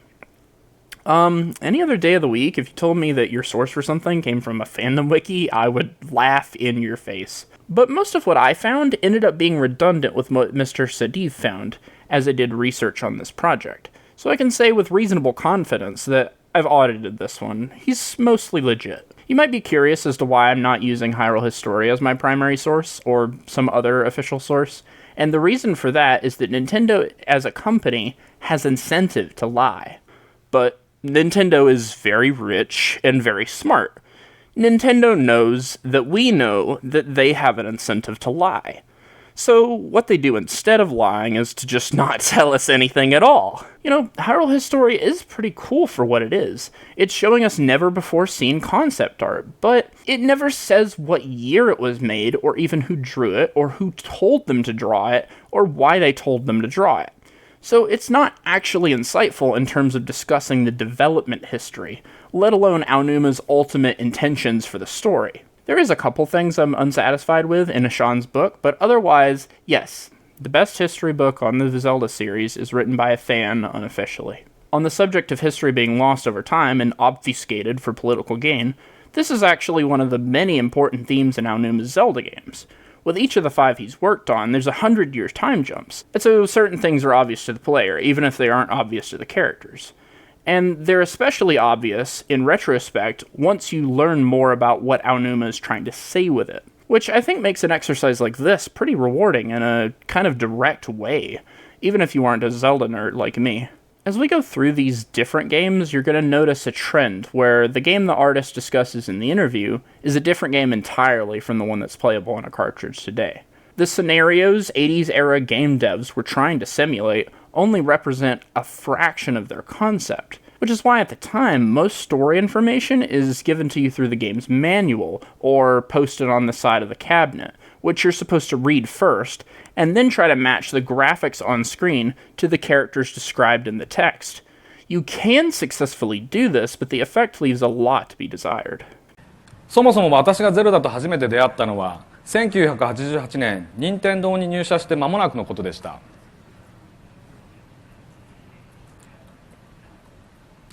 大学時代にデザインを学んだ私はその後ピクセルでさまざまなキャラクターをデザインする仕事を始めますが、その頃の私はゲームを遊んだ経験があまりなく、特に反射神経を必要とするゲームは苦手でした。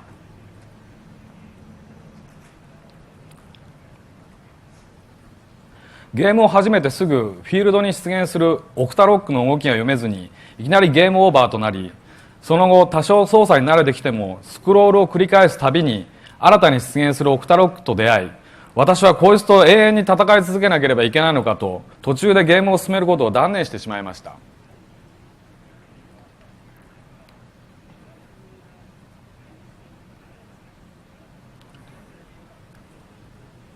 結果、私にとってゼルダの伝説は自分には向いていないジャンルのゲームだという印象を持ったのです。Just as Aonuma says, Famicom games like the first Legend of Zelda are frustrating, not just for the player, but for the designers too, because at these resolutions you might as well be writing your story in hieroglyphs. So for Aonuma, the more obvious choice was what he calls text adventures. では逆に自分に向いているゲームとは何かというと、テキストアドベンチャーというジャンルのゲームです。物語を読むのが好きだった私にとって、その物語にインタラクティブに参加できるこの手のゲームは、自分の考えによって物語が進行していくという手応えに面白さを感じ、しかも反射神経のような技術を要求しない、うまい下手が問われない種類のゲームなので、自分が作るとしたらそういうゲームを作りたいと思うようになっていました。Aonuma and his contemporaries were very much fascinated by these text adventures. For all my fellow Zoomers out there, you might recognize this as the escape room genre, but it didn't originate with Flash and Newgrounds. Instead, it originated here on early computers like the Commodore, and was also later refined on CD-ROM games like Myst, Riven, or even Nancy Drew. Both Koizumi and Aonuma would take a lot of inspiration from the really early games in that genre, and all of that is going to be important later when we talk about them. Aonuma was more interested in this at the time because he felt that text adventures could get his point across better. And you know what I'm going to say next. The ultimate point of creating anything is the story, because your choices as a designer are influenced by one core idea. But as much as I'd like to make this first part about Commodore games, you and I know full well that, historically, those weren't the most lucrative games at the time. Instead, people from 1980 to 1990 were much more familiar with arcade cabinets.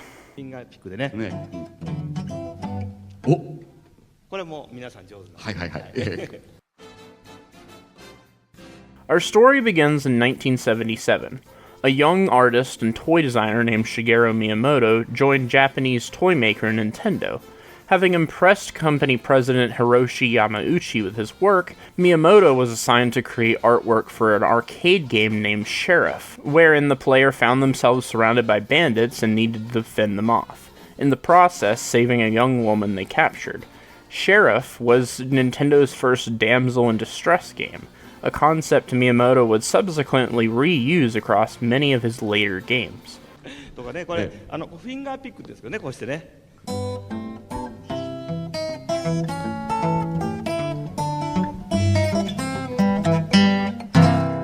ドンキーコングピンポン The first time Miyamoto had creative control over a game was, of course, with Donkey Kong.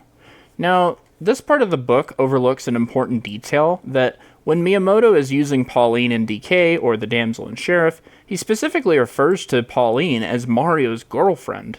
They're specifically not princesses, because that idea didn't come from Miyamoto, it came from Tezuka.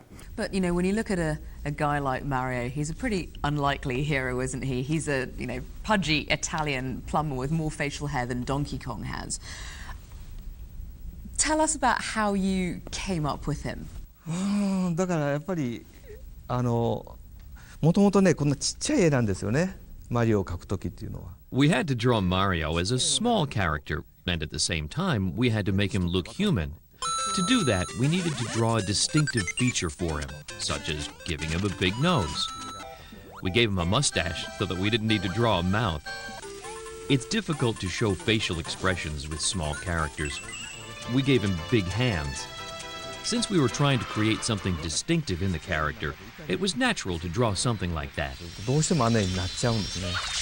で、しょうがないので、それをまあ僕はどういう絵を描きたいかっていう。First, we created Mario with dots, putting together these distinctive features. Then I finalized with a drawing to show a final image of the character. So I didn't have any special theory behind the making of Mario.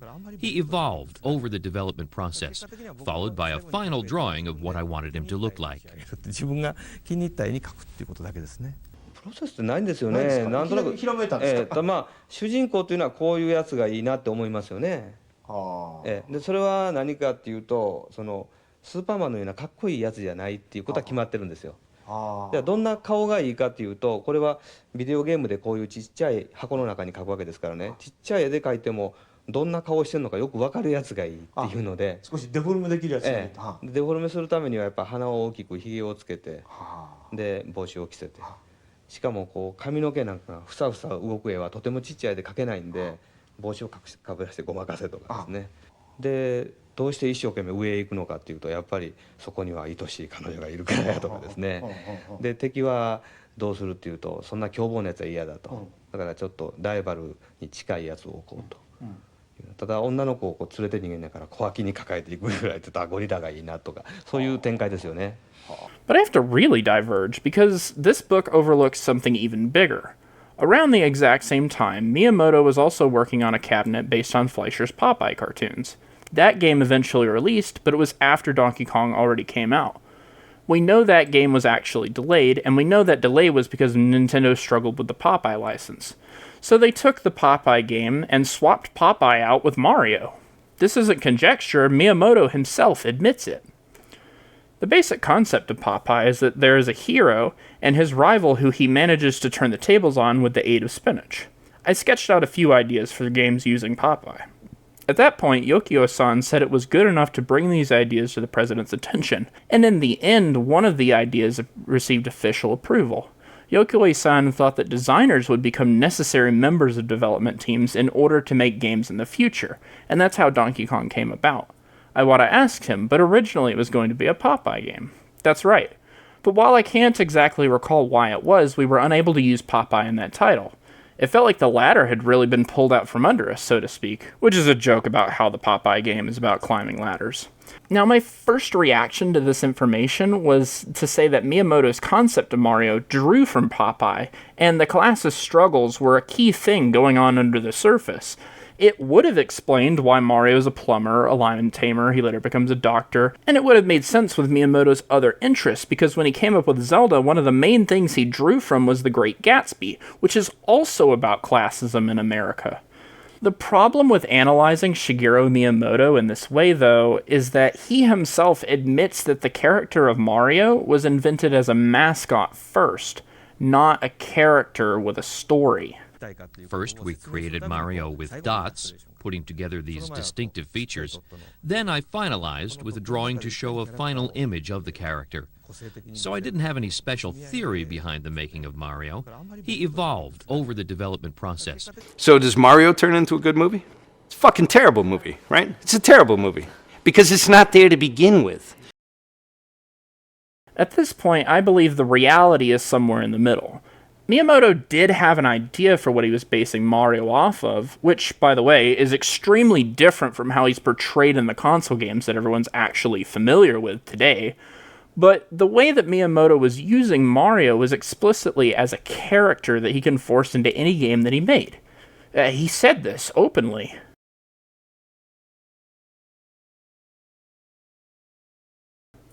It's kind of a shame because I already knew later I'd be talking shit on Miyamoto, and starting out here, I really wanted to give him a fair chance, but he doesn't do himself any favors. Something I think that most people overlook about Miyamoto is that essentially he's a reverse weeaboo. He's a Japanese man infatuated with American culture. He likes cowboy vests, he's well known around the office for playing bluegrass music. Here he is pictured with his banjo. So, when I say that it's very in character for Miyamoto's first directed game to be an adaptation of Popeye, this is exactly what I'm talking about.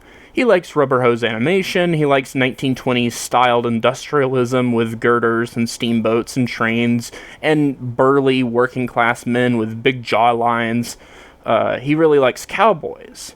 But again, Miyamoto doesn't really fight for his ability to depict these things. He doesn't really have a message to send to anyone. He doesn't have a point to what he's saying. And I'm sorry to say that style alone does not make someone an artist.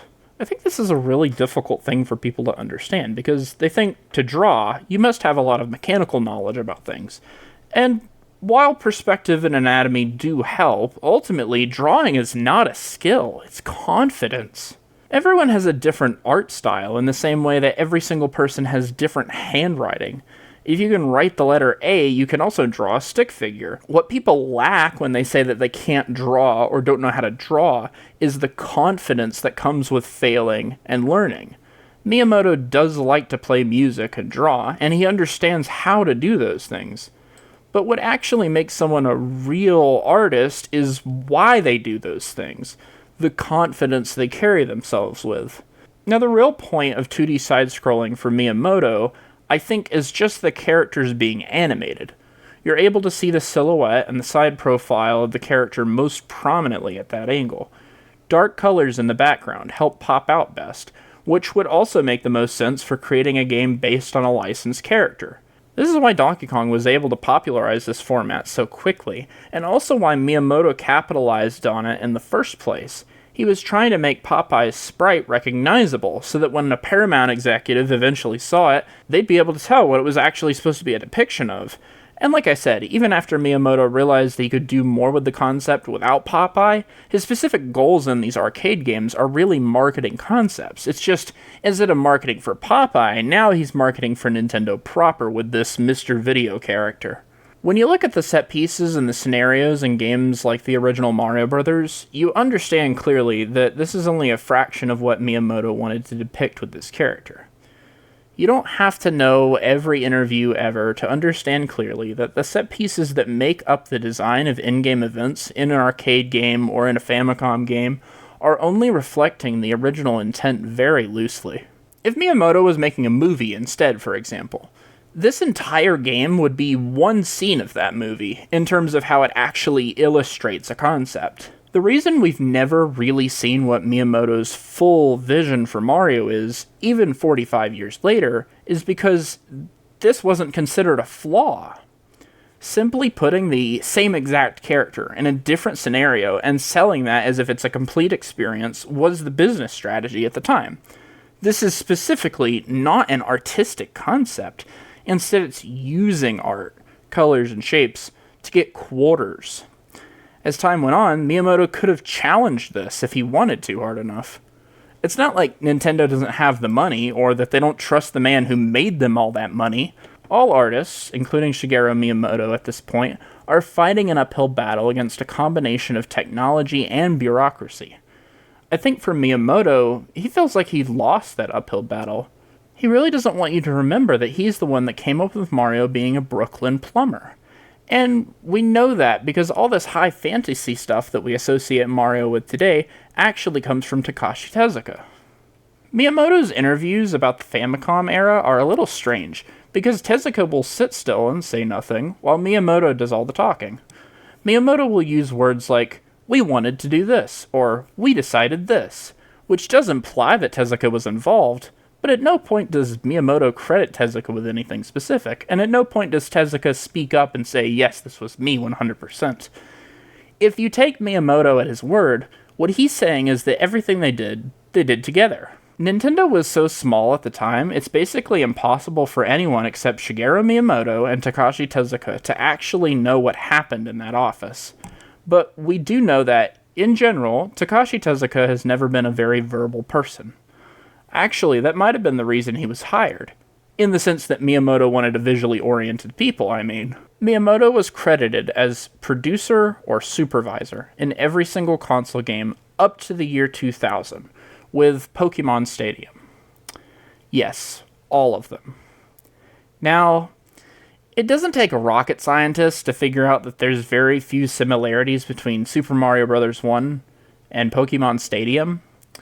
So, I think it's safe to say that Miyamoto was probably consulted for a few things, but he obviously would have been busy with the brand and more general things like hardware targets, more than individual titles. And from 2000 to present day, Miyamoto becomes supervising producer, or general producer, or senior supervisor, all of which are understood in the business as extremely hands-off roles. Takashi Tezuka, on the other hand, was a director for several games.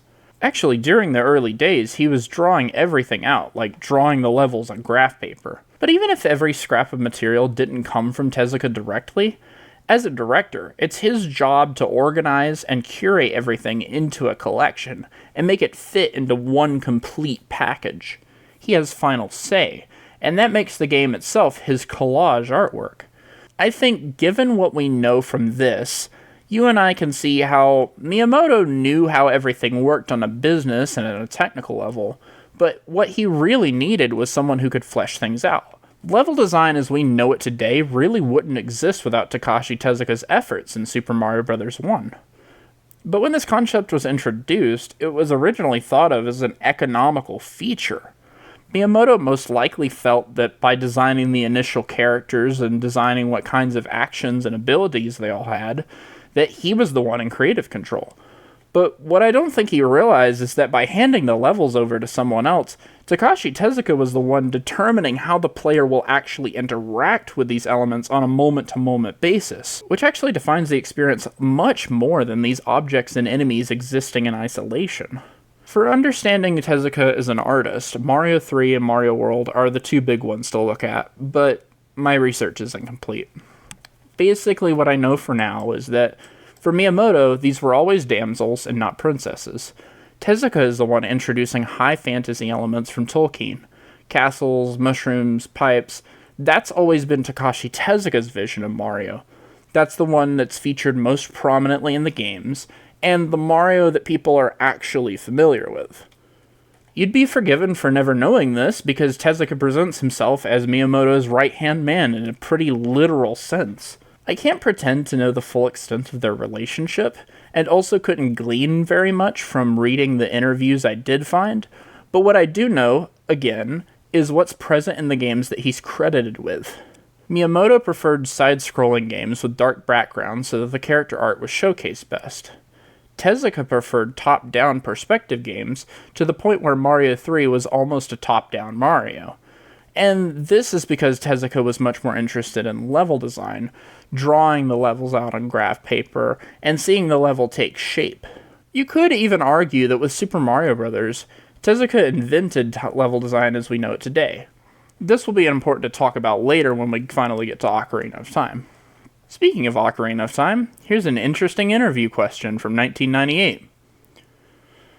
To Mr. Tezuka, what does Mr. Miyamoto like to work with? He's just a normal person. He's not bossy or hard on anyone. He's kind of like working with a friend. Miyamoto chimes in, That's the kind of atmosphere I try to create, but some of the new guys think I'm terrible. I wonder if that'll be relevant later. Moving on, Tezuka's high fantasy Mario would later be built upon by Yoshiaki Koizumi. The first thing to understand about Koizumi's conception of The Legend of Zelda is that it's all deliberately childlike. Ocarina especially depicts child Zelda as a childhood playmate.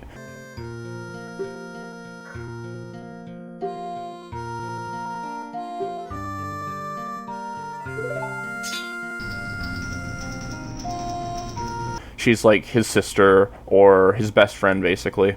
In later Aonuma games, the spirit of this would split from Zelda into Aryll from Wind Waker, or Ilia from Twilight Princess.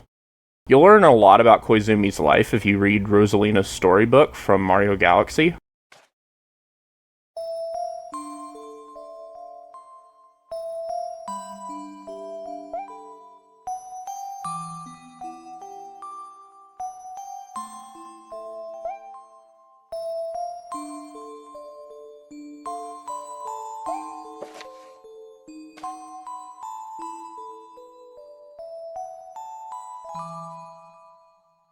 But actually, you'll notice this story is eerily similar to the one told to you by Angie's grandmother.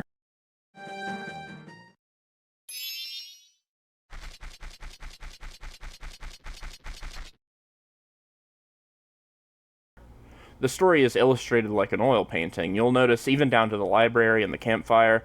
This is very autobiographical. You can't depict something like this without having lived it. Let us begin. The story in both cases is a story about a child wanting to find their family, but along the way they create a new family among their playmates. Now, in Koizumi's Mario games, there's a reoccurring theme where the levels act as a habitat for the enemies that live there.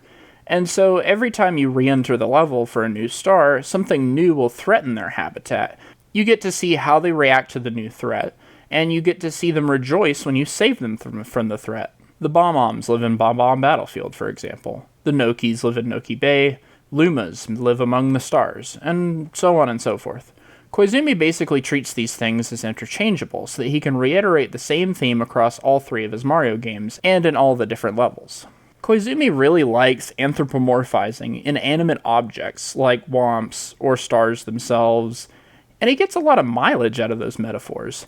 It's not just a generic grassland or underwater level. This is where they live their everyday lives, and it makes the player care about re-entering the level so you can solve the people's newest problem. So when we look at a species like Kokiri, Gorons, and the redesign of the Zora, you can instantly pick up on the fact that this is what they're doing.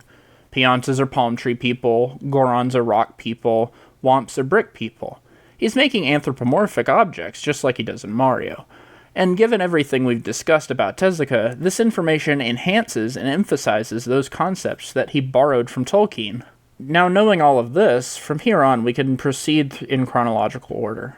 First, I'll talk about Zelda 2, and then A Link to the Past, and then we'll talk about Aonuma's game with HAL Laboratories, Marvelous, and we'll keep going from Ocarina of Time to Skyward Sword. But as I said, all this history is going to be built up, so I encourage you not to skip around. I think I'm just going to call it here so that I can stop worrying about my script and I can just go back to editing for a couple months. Thanks for watching, everybody.